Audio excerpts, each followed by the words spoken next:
Nasabat ang 102,000 pesos halaga ng shabu mula sa dalawang naarestong high-value individual sa isinagawang checkpoint operation ng Datu Udin Sinsuat Municipal Police Station sa poblasyon Dalican, Datu Udin Sinsuat, Maguindanao del Norte, nito lamang ika-22 ng Hulyo taong kasalukuyan. Kinilala ni Police Captain Sammy A. Paning, Deputy Chief of Police for Operation ng 2 MPS ang mga suspect na sina alias Fayas, 58 anyos at alias Cheva, 49 anyos na pawang residente ng Barangay Sarabia, Coronadal City.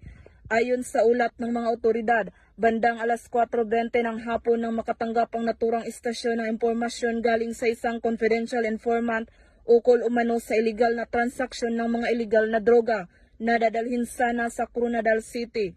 Agad namang naglunsad ng checkpoint ang 2 MPS upang harangin ang mga suspect na sakay ng isang Yamaha Sniper na motorsiklo. Sumailalim ang mga suspect sa pagsusuri at doon nagpositibo ang 3 heat cell transparent plastic sachet na hinihinalang shabu na may kabuuang timbang na 15 gramo at tinatayang nagkakalagang 102,000 pesos at iba't ibang uri ng ID.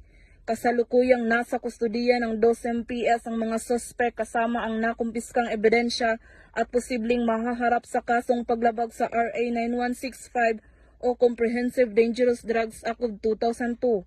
Ang matagumpay na operasyon na ito ay bahagi ng pinaigting na kampanya ng pamahalaan laban sa illegal na droga upang masiguro ang kaligtasan at kapayapaan sa mga komunidad ng Bangsamoro Region. Mula rito sa rehiyon ng Bangsamoro, ako ang inyong PNN correspondent, Patrolwoman Maricris Algabre, alagad ng batas, tagataguyod ng Balitang Pulis.